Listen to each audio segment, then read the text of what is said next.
آیا گوشی‌های فول لول یا همون تاشوی خودمون عمر خوبی دارن و این لولاشون بعد از چند سال سالم کار میکنه؟ امرو بریم به این سوال خیلی مهم پاسخ بدیم. با من همراه باشید.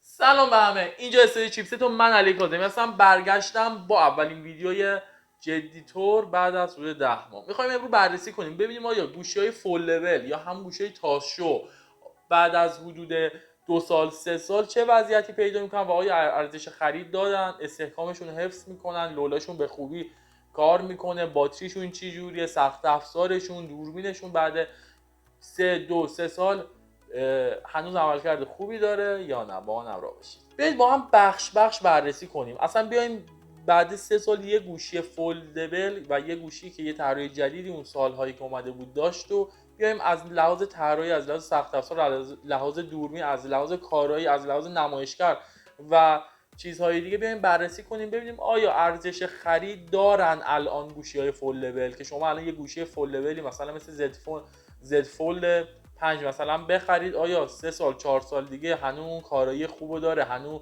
لولاش به خوبی باز و بسته میشه، دوربینش خوب کار میکنه، نمایشگرش خوبه، باتریش هنوز خوب کار میکنه، یا هنوز جواب خودشون رو خوب پس ندادن؟ با من همراه باشید. مورد اول که میخوایم بهش بپردازیم طراحیه. توی طراحی چیزی که واضحه اینه که ما یه زد فولد 3 داریم که تو اون نسل باریک و در حقیقت دراز بود، عرض کم طول زیاد بود که در حقیقت اون سال بعدش اومدن اینو یه مقدار بهبودش دادن، عرض گوشی رو بیشتر کردن، طولش رو کمتر کردن که یوزر فرندلی تر باشه و برنامه توش بهتر اجرا بشه. در کل یه ساختار فلزی خیلی با کیفیتی داره. دور در حقیقت گوشی مات، فریم دوری، پشت گوشی هم مات، دوربین توی یه قاب ایستاده، 3 تا دوربین 3 تا لنز قرار گرفته که بعد از تقریبا 3 نسل هنوز همون ظاهر رو کاملا حفظ کرده با یه تفاوت‌های کوچیکی که حالا بهش میپردازیم. وقتی گوشی رو باز میکنیم هنوز که هنوزه، بذارید بعد از 3 سال هنوز عین روز اول گوشی باز و بسته میشه. توجه کنید.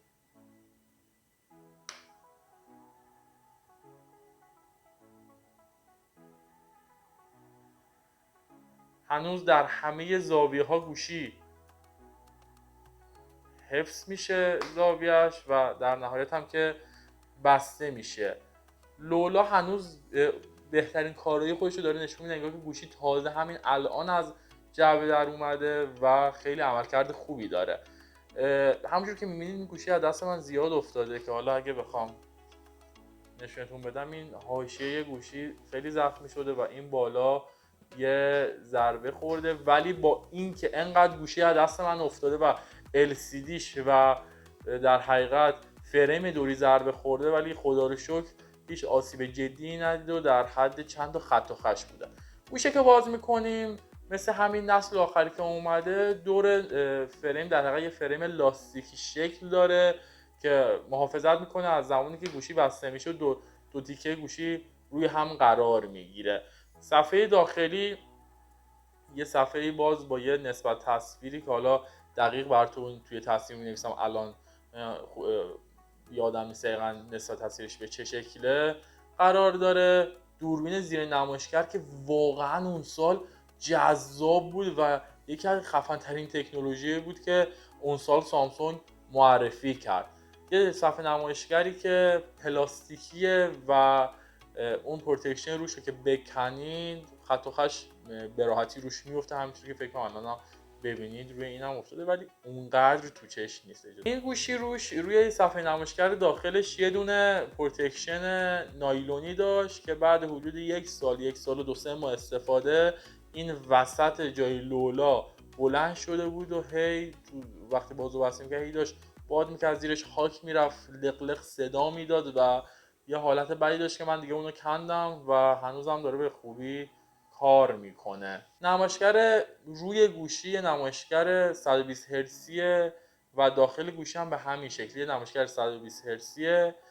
تفاوتی که نمایشگر داخلی با نمایشگر خارجی داره اینه که از قلم در حقیقت اسپن پشتیبانی میکنه و قلم اسپن روی نمایشگر داخلی کار میکنه. از بخش طراحی بگذریم، به این نتیجه میرسیم که تقریبا با طراحی که امسال سامسونگ معرفی کرد تفاوت چندانی نکرده، به جز این چند تا مورد کوتاهی که من میگم: عرض نمایشگر بیشتر، طولش کمتر، لولا داخلی تر شده و میگن که تکنولوژی لولا تفاوت کرده. یکی دیگه از تغییراتی که کرده اینه که این حاشیه‌ای که اینجا بین دو تا نمایشگر میفته تو این نسل دیگه کاملا دو تا نمایشگر رو هم میفته و حاشیه‌ای نداره. میریم سراغ سخت افزار. سخت افزار این گوشی اگه اشتباه نکنم اسنپ دراگون 8 نسل 1 هست که خیلی سخت افزار قوی بود به زمان خودش و در حقیقت جواب خودش پس داد. الان هم بعد 3 سال لگ و باگ کمی داره. گوشه من یک چند تا نرم افزار در حقیقت آسیب رسان من روش نصب کردم که نیاز به ریست داره، ولی با این حساب خیلی ریسپانسیبل، خیلی اسموس کار میکنه و روونه و تو هیچ نرم افزاری منو در حقیقت اذیت نکرده. همه بازی‌ها به خوبی روش اجرا میشه با بالاترین کیفیت ممکن، ولی خب دیگه وقتی بازی می‌کنیم باید به فکر باتری باشید. در بخش بعدی که بخوایم برسیم به باتری، این گوشی در حقیقت یه باتری داره که شما اگه از ساعت تقریبا 8:30 صبح گوشی رو از شارژ در بیارید، الان که ساعت همونجوری که می‌بینید تقریبا هفته گوشی میشه حدود 15%. البته امروز یه ذره زودتر هم در آوردم، ولی در بهترین حالت دیگه 8 باید گوشی بزنید به شارژ. تقریبا 9 صبح تا 8 شب، 11 ساعت که من زیاد اذیت نکرده تو این 2 سال 3 سال، ولی خب نسبت به پرچمداری دیگه که مثلا با این حدود قیمت میشه خرید، میتونید گزینه‌های بهتری پیدا کنید. بخش بعدی که برسیم به بخش دوربین، 3 تا لنز 12 مگاپیکسلی داره. این گوشی دوربینش کاملا یه دوربین معمولیه، یه دوربینه که فقط کار راه میندازه، اصلا کیفیت‌های خیلی خفنی به شما تحویل نمیده. 2 تا دوربین سلفی داره، یه دوربین اصلی که به نظر من اگه می‌خواستم این گوشی رو طراحی کنم اصلا 2 تا دوربین سلفی رو نمی‌ذاشتم، چون شما میتونید با دوربین اصلی عکس سلفی هم بگیرید که البته خب بی منطق هم نیست. برنامه‌ای مثل واتساپ، اسکایپ، میت اینا نیاز به دوربین سلفی داره که کارو برای شما در بیاره. که اگه بخوام یه چند تا نمونه عکس دوربینش هم بگیرم، این دوربین سلفی بیرونیشه،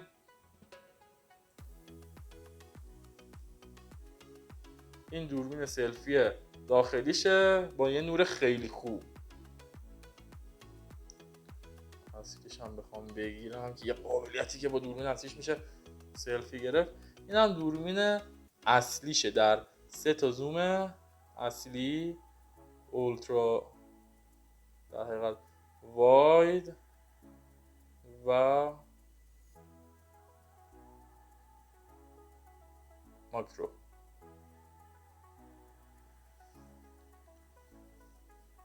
بخش آخرم که بخوام بهش بپردازم رابط کاربری این گوشیه که هنوز بعد 3 سال آخرین اندروید، آخرین بانیوها رو دریافت کرده که همین تازگی هم آپدیتش کردم و بانیوهای 6 روش نصب شده.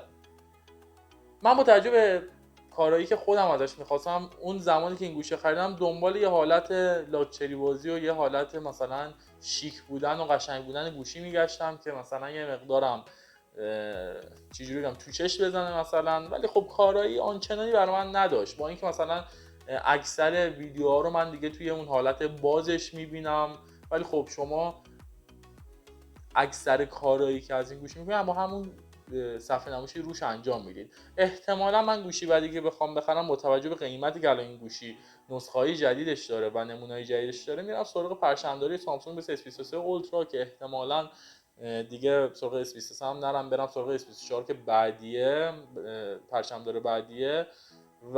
ولی این گوشی یکی از بهترین تجربه‌های من از گوشی‌هایی بوده که داشتم. جمع‌بندی که میتونم بکنم، بعد 3 سال این گوشی هنوز لولاش مثل روز اول که مهمترین قسمت یه گوشی تاشوه مثل روز اول داره کار میکنه، هیچ مشکلی نداره، هیچ صدای بدی نمیده، هیچ دیسفانکشنی نداره و به خوبی کار خودش رو داره درست انجام میده و مابقی چیزاش هم مثل یه گوشی عادیه، با این تفاوت که تقریبا میشه گفت قابلیت‌های پرچمدار رو توی اون نسل خودش داشت به جز دوربین، که البته این سری گوشی‌های سامسونگ میذارن سری گوشی‌های لاکچری سامسونگ. اگر میخواید یه گوشی فول لول بگیرید، حالا من سامسونگ داشتم، میتونیم امروز به زد فولد 5 زد فیلیپ 5 اشاره کنیم.